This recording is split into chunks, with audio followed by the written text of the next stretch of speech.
Okay, so how many of you heard about MOS transistor and know the operation of MOS transistor? So you could raise your hand.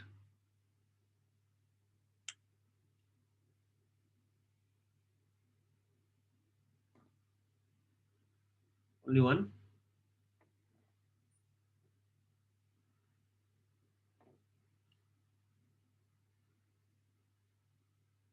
three.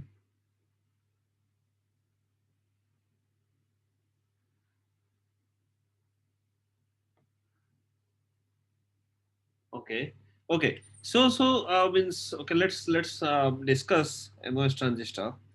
Okay, so MOS transistor uh, is an active device, right? So basically, we discussed about another active device, bipolar junction transistor.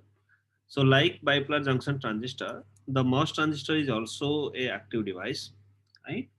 So we are using because MOS transistors are widely used in the circuits nowadays.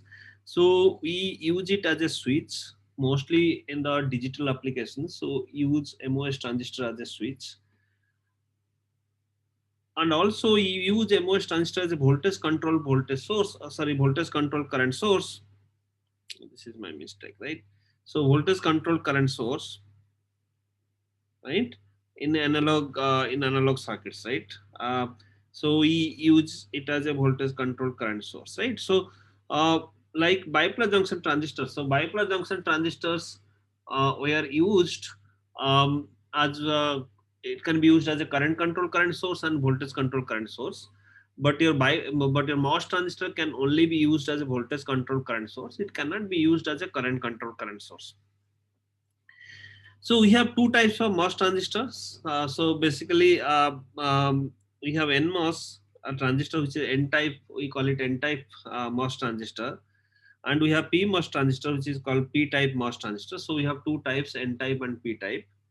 And unlike bipolar junction transistor, because we saw that bipolar junction transistors, the current flow is because of electrons and holes, right? So, but we wanted to make it unipolar, right? So, when we're designing a NPN bipolar junction transistor, right? So, we want the current flow because of electrons only. That's the reason we make our emitter doping very high, right? Right. So, it's a bipolar. So, basically, the currents flow in the bipolar junction transistor, the current flows because of both electrons and holes, but we make sure that one is dominant than the other, right?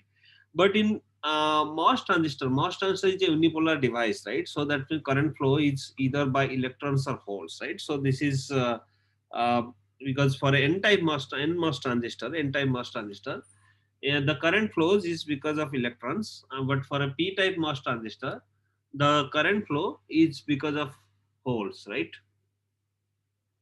Okay. Um, so unlike bipolar junction transistor, your MOS transistor is a four-terminal device, right? So four-terminal device. So it has four terminals: is gate, drain, source, and substrate, right? We call it substrate, or sometimes we call it also bulk, right? So it's a four-terminal device. So we have four terminals: gate, drain, source, and substrate, right? So typically means like bipolar junction transistor, your MOS transistor is also a two-port device. So it has an input port and output port. So basically, when you talk about input port is mostly between gate and source, right? So when you give input voltage to a MOS transistor, we either give the input voltage to gate or source, right? And the output port is always drain to source port. So this is our input port, right? And this is your our output port, right? So output port is between drain and source, so we always take the output either from drain or source, right? And you give input either to gate or source, right? So when you talk about your MOS transistor, your VGS, right, gate to source voltage is your input voltage, and drain to source voltage is your output voltage, right? um, so right? This is for NMOS transistor, and for PMOS transistor we also tell VGS and VDS, but VGS and VDS are negative in a PMOS transistor compared to NMOS transistor. Okay, so these are the things, very basic things you might be already knowing. So if I come to the MOS transistor, the structure, right? The structure of the MOS transistor. So when you talk about MOS, right, metal oxide semiconductor. So this is M stands for metal, and O stands for oxide, and S stands for semiconductor. This you know, all of you already know. So the gate, traditionally when the MOS transistor is invented, the gate is metal gate, right? But slowly we moved. So basically we started with aluminum gate, right? Aluminum. So in the beginning, 1960s, when MOS transistor was invented, so we started with aluminum gate. Then we moved to polysilicon. So the uh, means for several years, several decades, right? Now, starting 1980s to 2010s, right?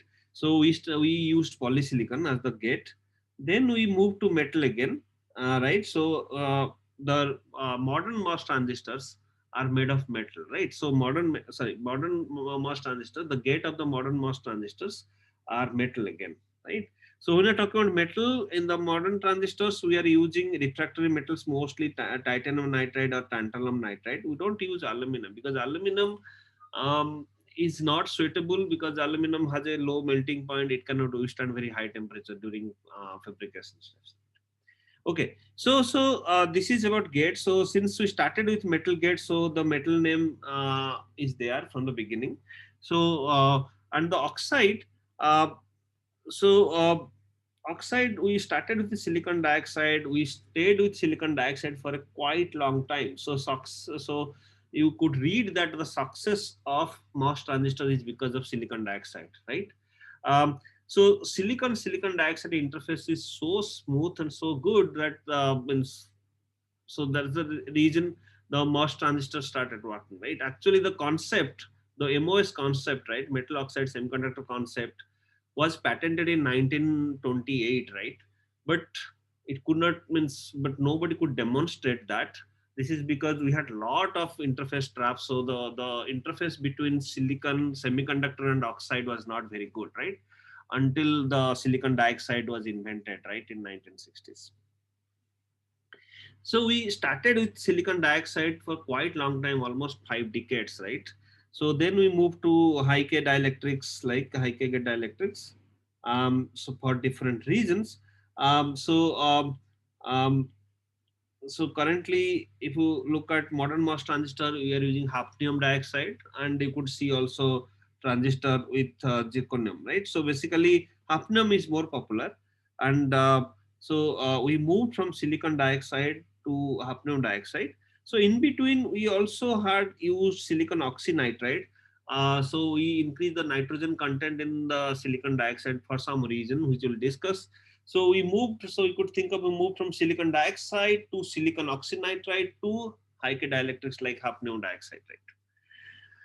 Semiconductors, so semiconductor here you have is always silicon, right? So silicon, and lately we are talking about germanium transistors for PMOS, P-type MOS transistor.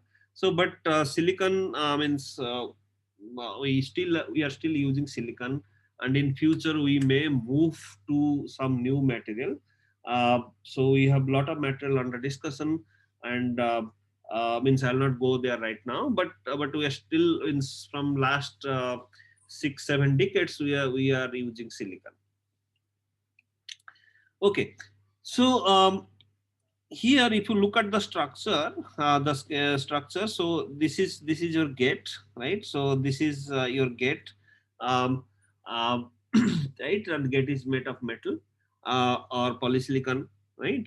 And this is my oxide here. So this is your oxide. This is called gate dielectrics. We will not call it oxide because uh, your oxide means silicon dioxide, right? In modern transistors, we are not using silicon dioxide, so it is better to talk about, okay, we have a dielectrics, right? Gate dielectrics, and your semiconductor is p-type. So for NMOS transistor, your body, right? Your body is p-type substrate, and you have source and drain area which are n plus regions, and this is my source, um, and this is the drain part, right?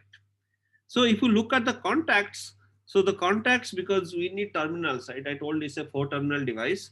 So this is gate terminal, this is source, this is drain, and this is body, uh, right? So these are the terminals, right? So gate, source, and drain, body. So when you're talking about p-type substrate, so here the p-type substrate, so because this is not heavily doped, so this is around 10 to 16 to 10 to 17 per centimeter cube, right? So the doping, with the p doping, and this n plus regions. So here this n plus regions, right? Um, so this n plus regions, they are highly doped, right? So because they're n plus, right? Plus means highly doped. So they are typically 10 to the power 20 to 10 to the 21 per centimeter cube, right? Um, so your n plus islands. So you could think of two islands. So one is source, another one is drain. So they are it's very highly doped, right? 10 to the 22, 10 to the 21. Okay. So this is NMOS transistor, right? N-type MOS transistor. If you think of p-type MOS transistor, PMOS, right? So um, your gate, so basically your source drain area is p plus, so unlike n plus, so and you have n type substrate, right? So your substrate for a p type MOS transistor, your substrate is n type, right?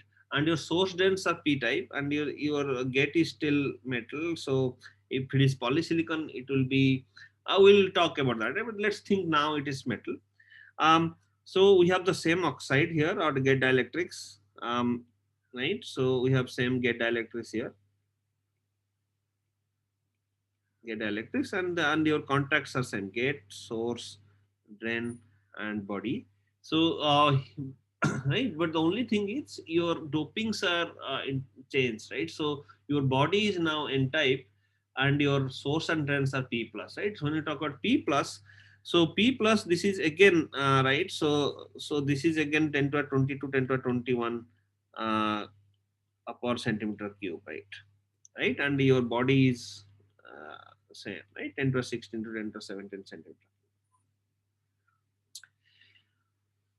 Okay, so this is the basic schematic, basic drawing of your NMOS and PMOS transistor, and if you look at the circuit diagram, right? The circuit diagram. So your NMOS is, we have the um, uh, right. So basically we have gate, source, drain, and body. So this is a circuit diagram, right? So gate, source, drain, body. And similar, the PMOS is also, because this is complementary to NMOS, so you could put a bubble here. So, but this is gate, source, drain, body.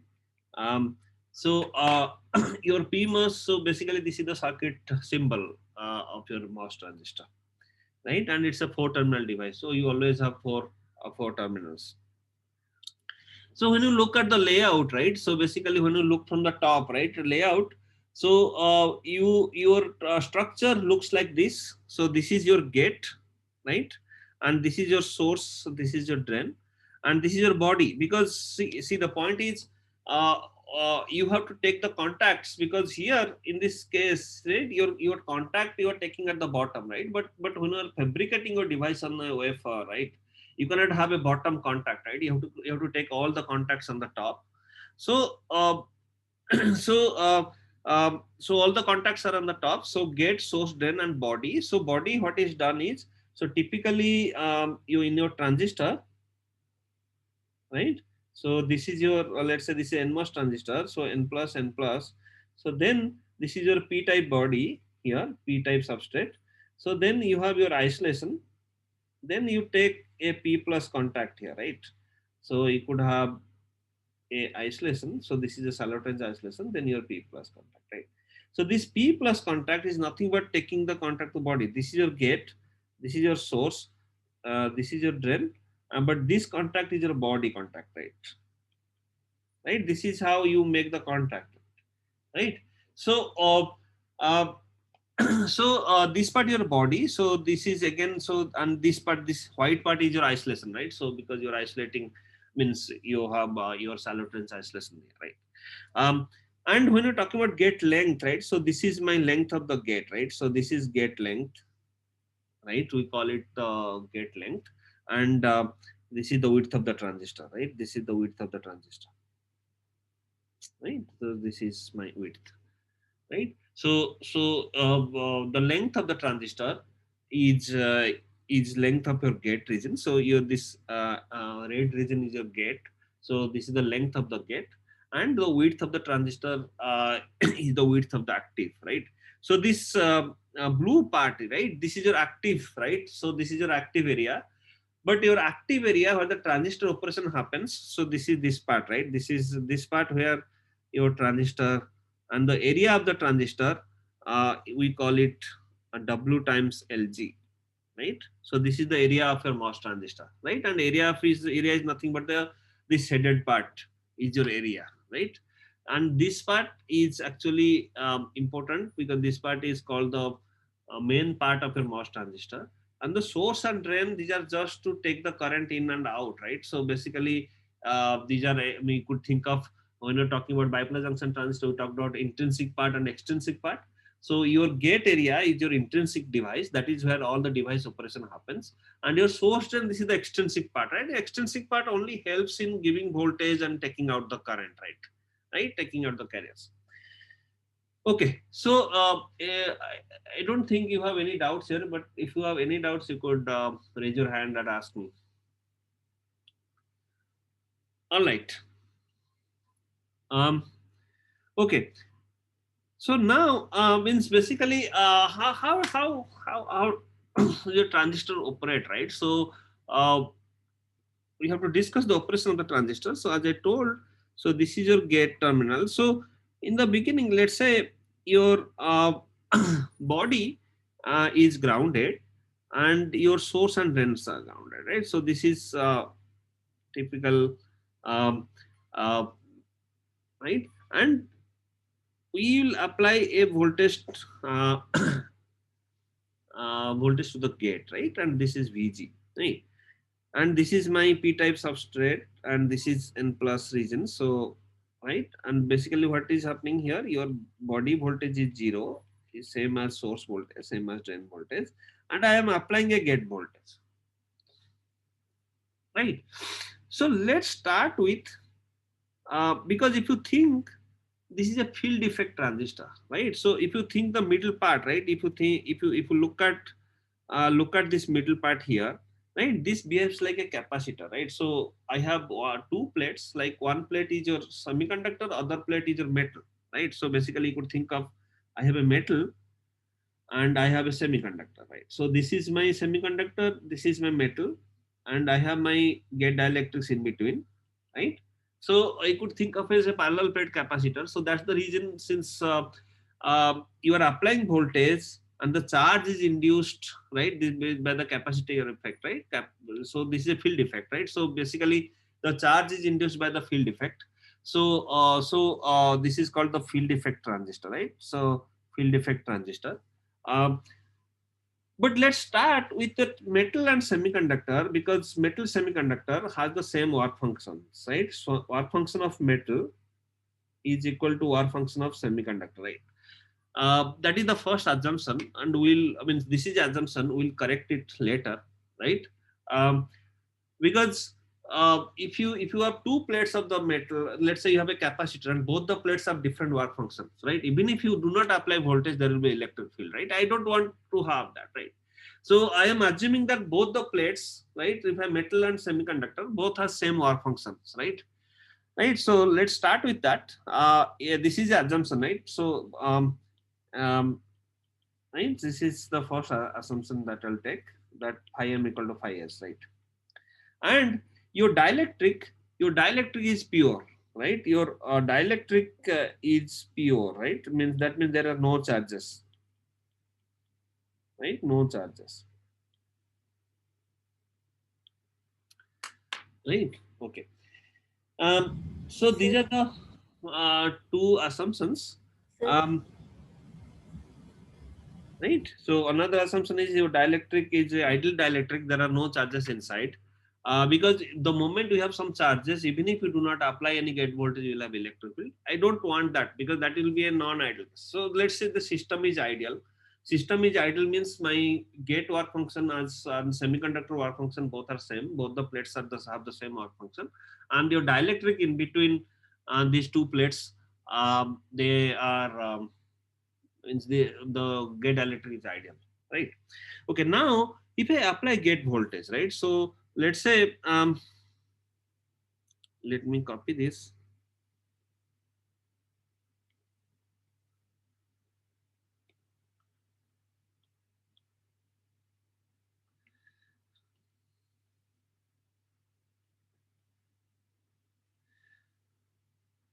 Okay, anyway, so let's say I apply negative voltage, right? So if I apply negative voltage here, right? So if I start with negative voltage, my source and body is connected to ground. So if I apply negative voltage, so the negative voltage means this is ground. So if you think from top to down, this this part here, right? So your bottom plate is grounded, top plate is negative voltage, right? That means I will have a electric field which is from um, substrate.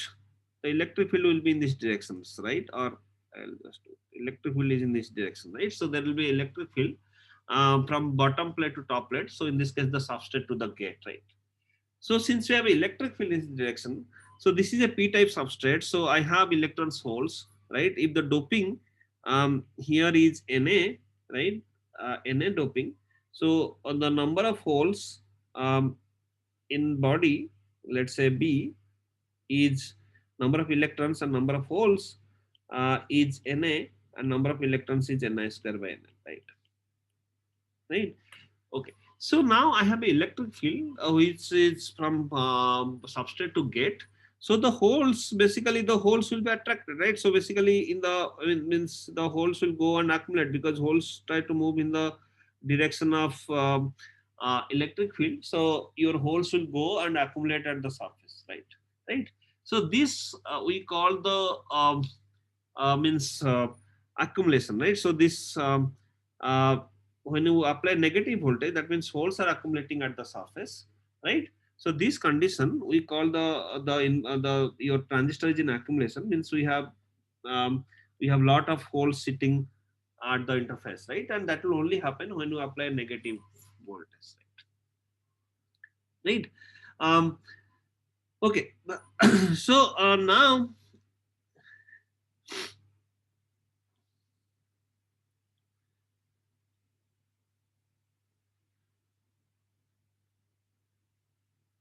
so if I apply positive voltage, right? Let's say now I apply positive voltage. Let's say Vg is positive, right? The moment the Vg is positive, I'll have electric field from from gate to substrate. So since you have electric field from gate to substrate, so here I'll have electrons and holes. So the electrons will be repelled, right? Because sorry, the holes, so since your electric field is from the gate to substrate, the holes will be repelled, right? So holes will move away from the surface, right?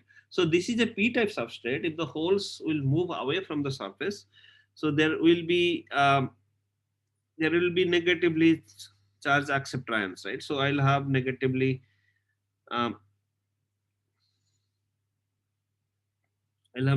charged accept ions because holes will be repelled, right? And there will be negatively charged accept ions, right?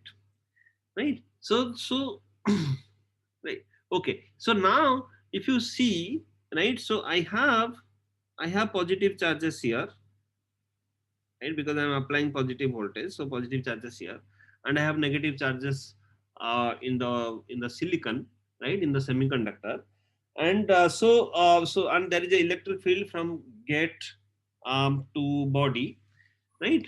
So I could means so I could calculate, because see, the as you go on increasing this gate voltage, right? So what will happen as you go on increasing the gate voltage? your holes will be more and more holes will be repelled, right? More and more holes will be repelled from the surface. So more acceptor ions will be exposed, right? And this width, because if you look at this part here, right? If you look at this part here, right? So they are, because anyway, this is a p-type substrate, right? There are very less number of electrons and holes have been repelled, right? So this part we call the depletion part, right? Basically this part will have only negatively charged acceptor ions, right? So we call it the depletion charge. And this region here we call the depletion width, right?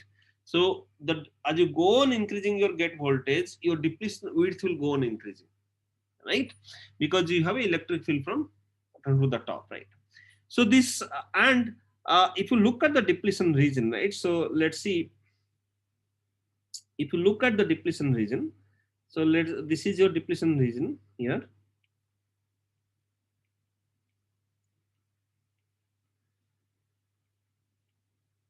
right? And if you look at the depletion region, so one side of your depletion region is grounded, because you have your substrate is grounded, right? Right. The other,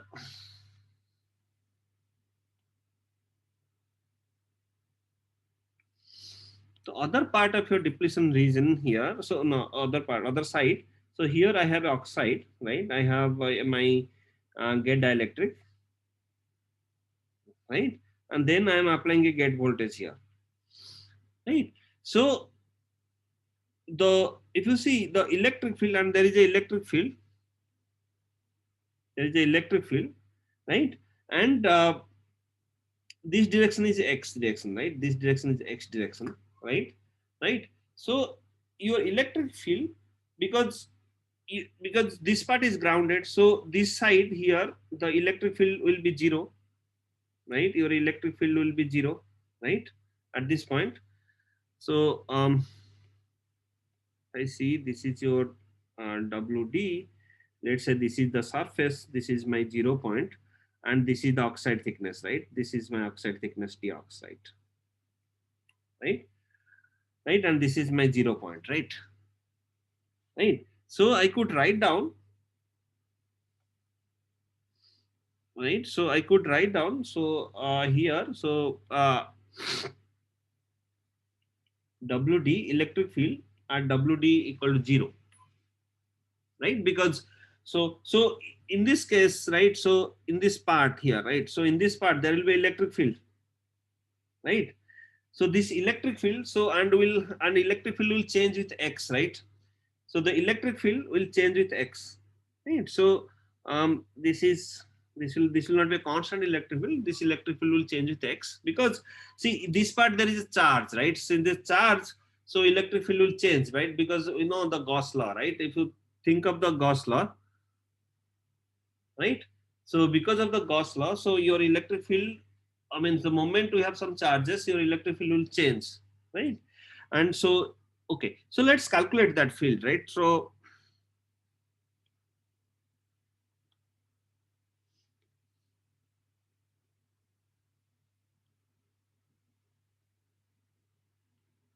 okay, so if you see, if you write my Gauss law is nothing but your del dot D equal to rho. I could also write that del dot epsilon equal to rho by epsilon, right? Right. So since if we're talking about one dimensional variation, so then I could write on this d by dx equal to rho in the x direction divided by epsilon, right? Um, so here your ex will be 1 by epsilon rho x dx, right? Okay. So, but if you look at your rho x, right? So rho x is nothing but your depletion charge, right? So this depletion charge is nothing but your q times Na, right? Because we have done, so this is like we have q times Na, because so if you see here, so this unit of this rho is volume, right? So per centimeter cube, right? Per centimeter cube. So q times Na Na is the doping. So how many charges are exposed is nothing but Q times Na, right? So everywhere your doping is Na, right? Right. So now if I solve for Ex, it's nothing but 1 by epsilon Q times Na plus some constant C, and I know that epsilon of WD at because here, right, the electric field at the edge of the depletion region will be 0, right? So if I do that, then your 0 will be 1 by epsilon Q, right, UNA WD plus C, and from here your C will be 1 by epsilon Q Na WD. So you could write down your electric field. So electric field will be 1 by epsilon Q Na your WD minus X. Right. So this is means you could write down in a simpler form. So this epsilon is nothing but epsilon silicon, right? Because you are talking about charge in the silicon, uh, right? So this is WD minus X. So here you could see that at this equation, when X equal to WD, your electric field will be 0, right? Okay. So now your electric field,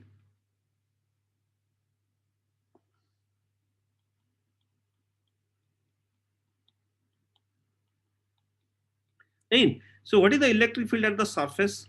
Right, at the surface is Q Na epsilon right, WD, right? So this is the electric field at the surface, right? When I talk about surface, this is my surface, right? This is my surface, right? This is the surface of the semiconductor, right?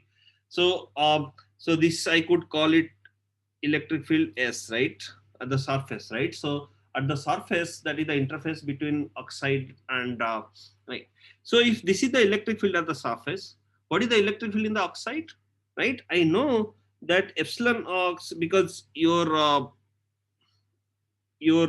flux density, which is nothing but epsilon times electric field, right? So that is constant, that is continuous. This is continuous in the interface because my interface is ideal. There is no charges at the interface. So uh, so we could write down the epsilon ox times electric field equal to epsilon Si by electric field, right? So oxide field is nothing but electric field divided by Ex, right? If you do so, Es I know, so this is Q Na divided by epsilon WD, right? Epsilon Si by epsilon ox. So right, so this is the oxide field, right? So this is my oxide field, that is the field in the oxide, right? So this is the field in the silicon, this is the field and the surface of the silicon, right? And this is the field in the oxide, and my oxide is ideal, right? My here I am assuming my oxide is ideal, there are no charges, right? So that field will be constant in the oxide, that will not change, right? Oxide field is constant because there are no charges. So if I have a field, right, if I have a flux, right, and it is flux is not interacting with the charges, that flux will be constant, right? It will not change, right? Right. Similarly, if you look at this part here, right, if you look at this part here, right, there is no charges here, right? So your oxide field across the oxide will be constant, right? Okay, but what is the voltage drop in the oxide? Because I am interested in the voltage drop in the oxide, because there will be a voltage drop because this is an insulator, right? And there is an electric field. The voltage drop will be your electric field in the oxide thickness, and that is my Q Na WD Ex epsilon ox by Tx. So if you see,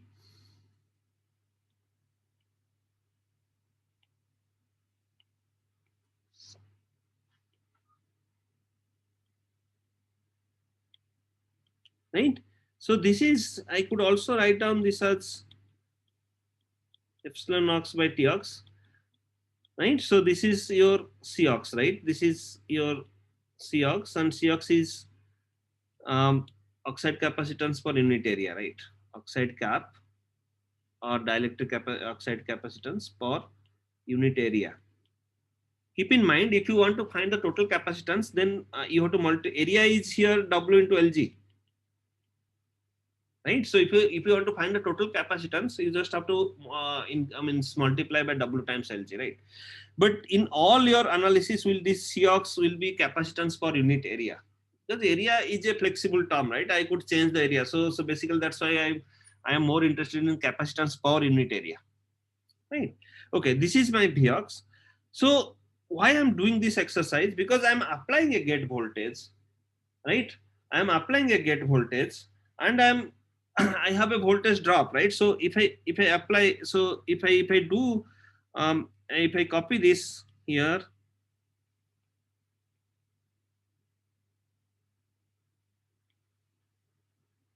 right? Um, so so if you see, I am applying a gate voltage here, right? So there will be a voltage drop across this. This is my oxide voltage, right? What is the voltage drop? Because there is no charges, so there will be a voltage drop. And what then I'll at this point at the interface, I'll have uh, the some potential, and the potential here is also zero, right? Because this is grounded, right? The potential at the edge of the depletion region is zero, right?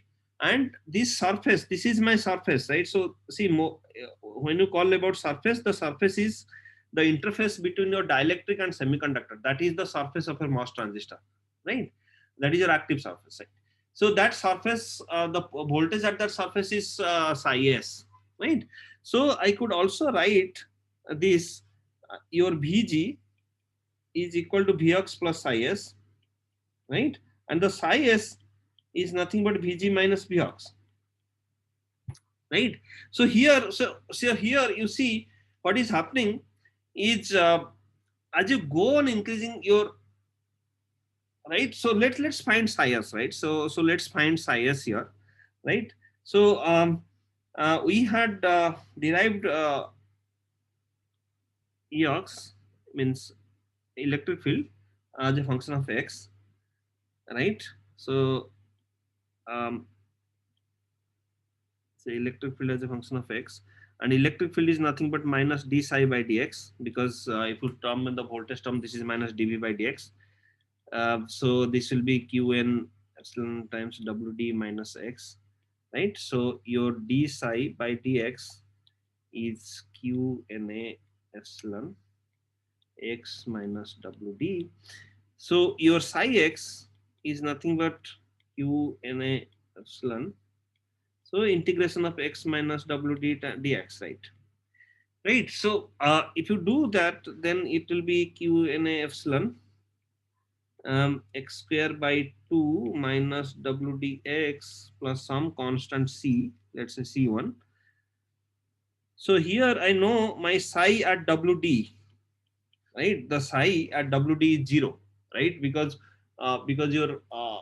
your substrate is grounded, right? So psi will wd will be 0. So that means I could find the value of the constant q n epsilon. So this is wd square by 2 minus wd square plus c1. So c1 is nothing but wd square by 2, right? So I could write my psi x. This will be nothing but, if I do some, I mean, so you could do that mathematics. So this will be wd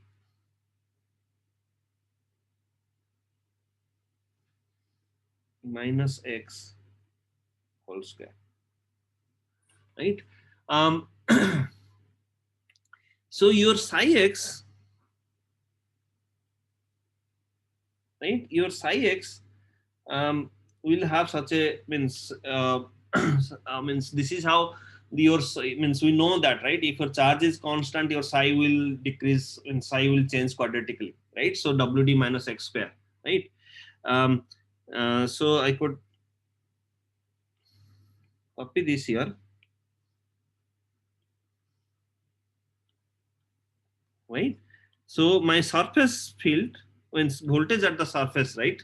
So that is nothing but psi at 0, and this is nothing but q na 2 epsilon si wd square, right? So if you see this equation, what it tells you, and we could also explain it physically, right? As you go on increasing your gate voltage, right? As you go on increasing your gate voltage, right? As you go on increasing your gate voltage, right? Your depletion width increases because if I look at this, let me copy this.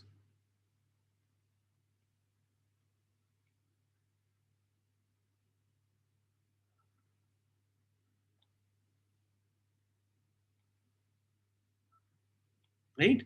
So here you see, if you increase your gate voltage, that means gate voltage at the gate, right? So that means more holes will be repelled, and your more of your silicon will be exposed. That means more of the silicon will be depleted, right?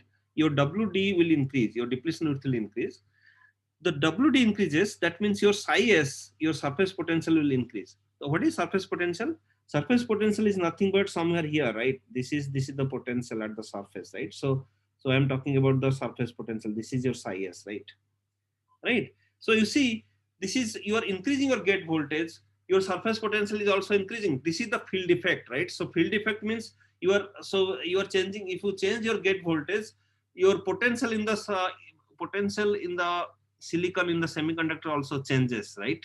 So this is the field effect, right? Field effect means, so this potential, so basically these charges are induced by the field, right? Because you are applying gate voltage, there is an electric field, your holes are repelled, your acceptor ions are there on the surface. Charges are nothing but your acceptor ions, and these acceptor ions are created because of the field, right? And because of the acceptor ions, you will have a potential there, right? And that potential is positive, right? Because, and that potential we call, our potential of the surface is your surface potential, right? So as you change your gate voltage, your surface potential will also change. That means you increase your gate voltage, your surface potential will increase. You decrease your gate voltage, your surface potential will decrease, and this is called the field effect, right? Right. Now, the thing is, if you understood this one, so now I increasing gate voltage, my surface potential is increasing. That means if you look at, means if you look at this region as a whole region, right? So let's say you look at this region, right? This region, if you look at this region, right? And let's say this region, I mean, this is psi. So let's say this potential, average potential at this region is psi, right? Psi average, right? As you're increasing gate voltage, your psi average is increasing, right? So if your psi average is increasing, what will happen? So if you see, there are two junctions here. Again, we have to come to the junctions, right? So basically, if you look, there are two junctions, right? Right?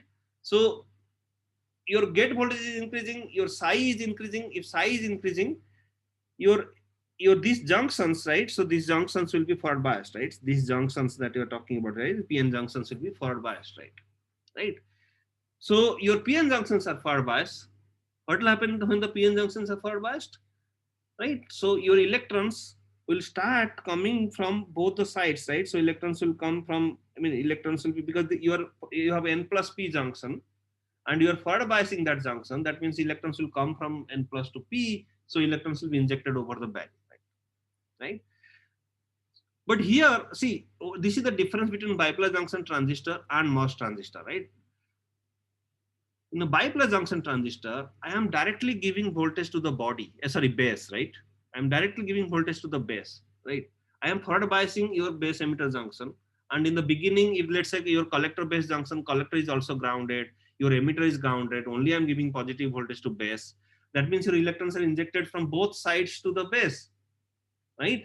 But there, my voltage, base voltage, I'm giving directly, right? But here, I'm doing the same thing. I'm exactly doing the same thing, but I'm doing it through a capacitive effect, right? I'm not directly giving voltage. I'm giving voltage to gate, and I'm inducing some potential in the body, right? Right. So this is an indirect effect. This is the field effect, right? So that's why it's called field effect transistor, right? Right. So I'm doing the same thing. I am forward biasing the bomb and increasing the voltage of the body, but I'm not giving direct voltage to the body. I'm inducing some voltage in the body by the capacitive effect, right? Right. That's why it's called field effect transistor, right? So now my body, see, as you go on increasing your gate voltage, your body potential is increasing. That's high average that I'm talking about, right? So that means your PN junctions are forward biased, so electrons are coming to the surface. Electrons are injected from N plus region to the body, right? The electrons are injected, but now there is an electric field from top to down, right? So electrons are experiencing this field, right? So they will be pulled to the surface, right? Because there is an electric field from top to down, electrons are injected, so electrons will be pulled to the surface, right? So what will happen, that electrons will go and sit in the surface, right? Because there is a field, so the electrons will go and sit in the surface, right? So if I amplify, if I do it properly, so what I'm telling, right? So you could think, I mean, right? Um,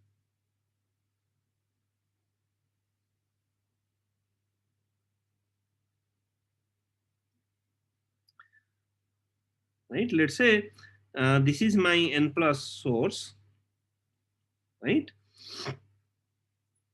And I have my depletion charges here. I'm applying some gate voltage VG,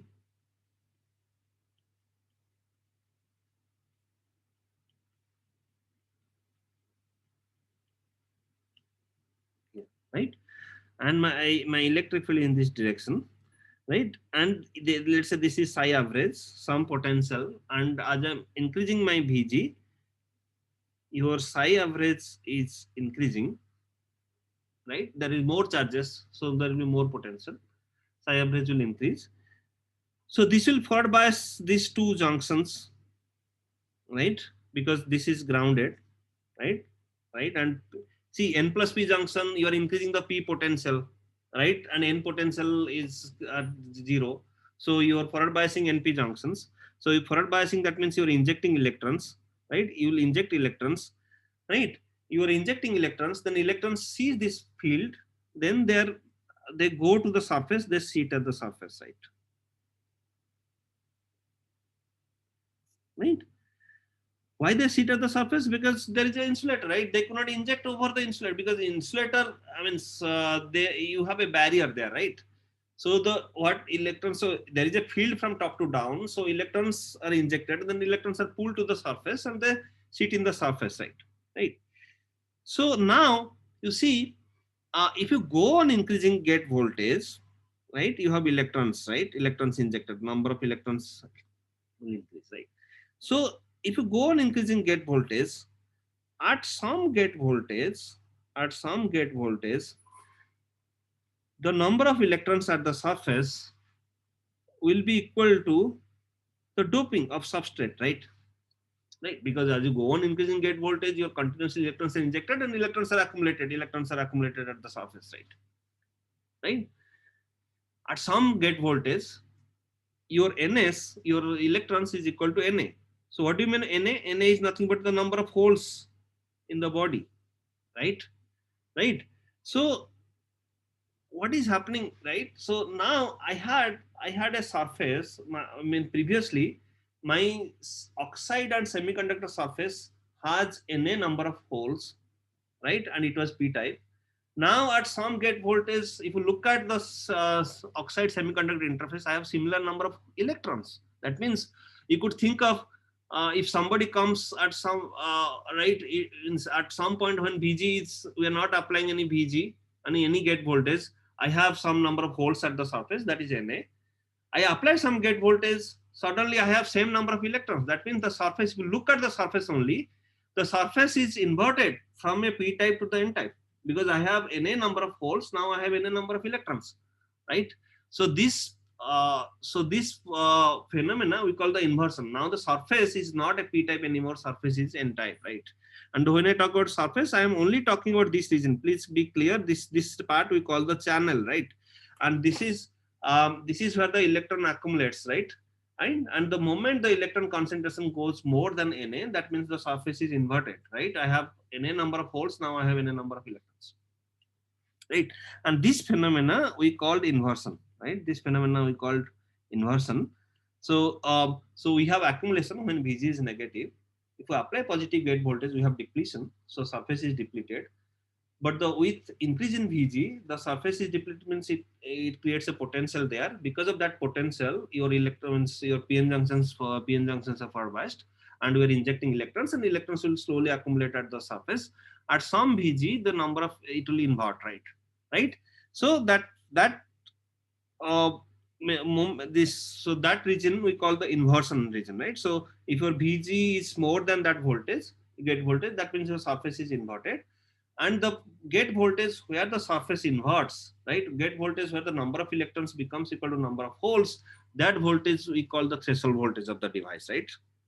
Threshold voltage of the device, right? It's called the threshold voltage, right? Threshold voltage is nothing but when the number of your surface inverts, but the number of electrons at the surface becomes equal to the number of holes earlier, right? So this threshold voltage, I mean this voltage we call the threshold voltage, right? So now see, now we have if you see um,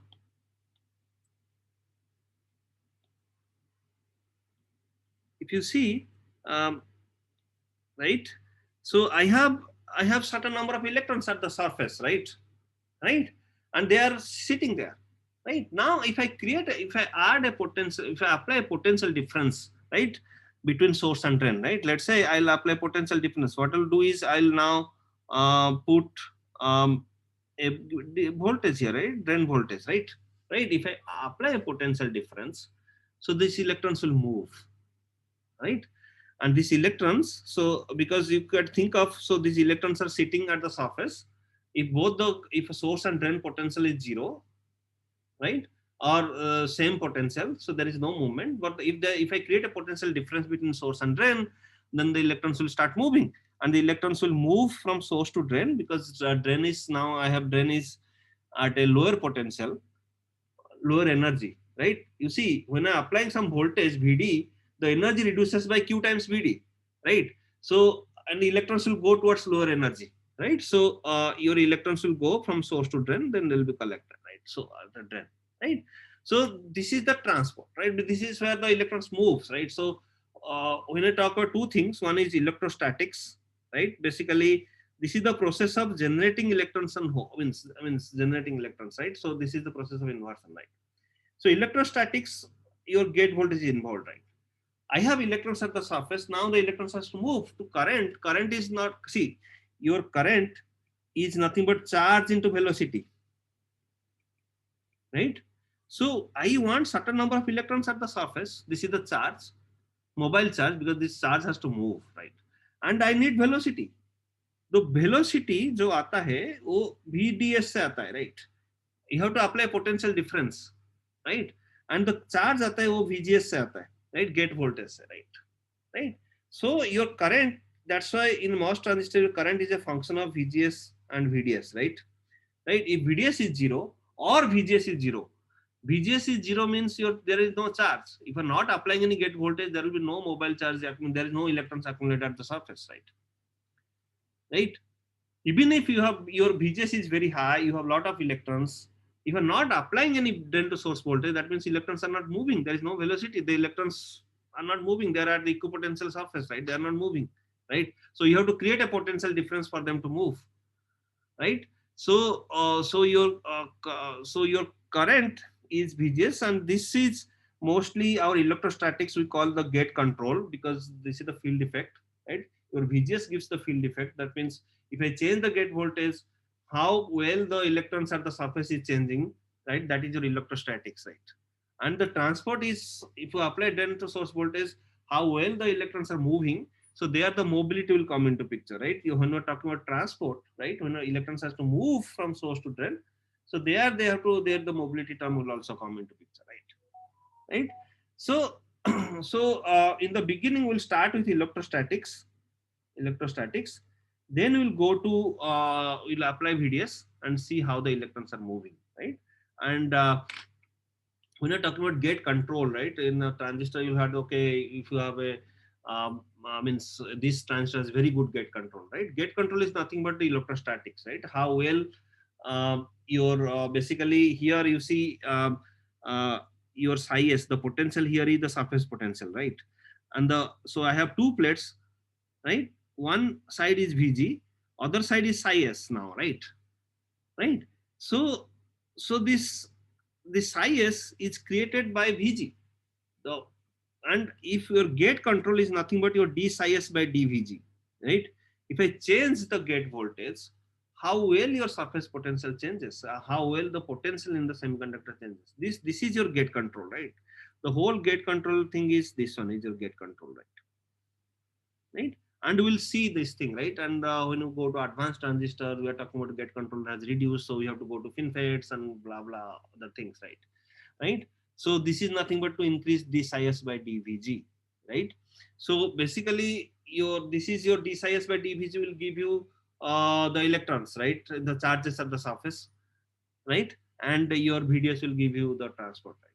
So even if you have charges, while the electrons are moving, if they are scattering a lot, they are interacting or mobility is very bad, so the current will also be less, right? So your current depends on both charge and velocity.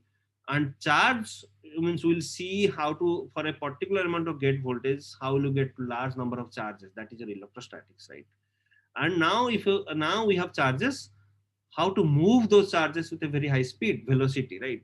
High speed is nothing but mobility, right? So with the same charges, if this charge move with high mobility, so then that will be your velocity, and your current will depend on both, right? And means in the next few lectures we'll mainly discuss about, first we'll start with electrostatic, we'll see what are the parameters of gate control, or means at a particular gate voltage I could have more number of charges, and then we'll look about velocity, then we'll derive the current equation, ideal current equation, and we'll go ahead, right? Okay, so today I'll stop here.